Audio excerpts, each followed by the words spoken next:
Well, even though the radar may be showing something sometimes, that doesn't necessarily mean it's happening. Case in point, earlier today, it looked like it was raining all across Kentucky, Ohio, and West Virginia, even a little bit of snow out there.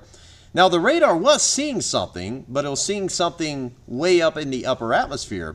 So sometimes you get rain or snow or whatever it may be that is being seen in the upper atmosphere, but it's just simply not reaching the ground.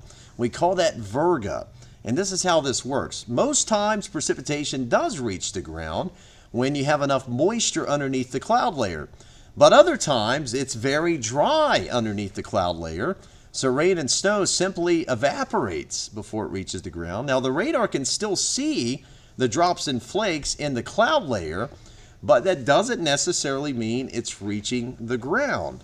So earlier today I saw clouds that looked a little pouchy as this was happening, almost looking like mammatus clouds, not necessarily mammatus though, but these are rain-cooled areas kind of coming down from the belly of the cloud, and it's a strong sign of evaporation. Now sometimes you'll see streaks underneath the clouds, and that's also a sign of this Virga that we sometimes talk about. Now there's two applications with Virga.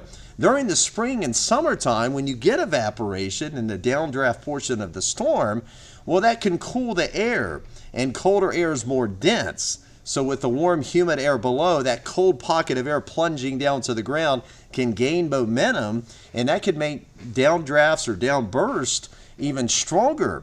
Now in the wintertime, you could be in the 40s with a winter storm watch in effect for heavy snow, and you're scratching your head saying, well, how's it going to snow if it's in the 40s? But if there's a lot of dry air initially, as that moisture moves in, that moisture evaporates. Well, it just so happens that evaporation cools the air. So this is what we call a wet bulb process. So those 40s with rain suddenly become 30s with heavy snow.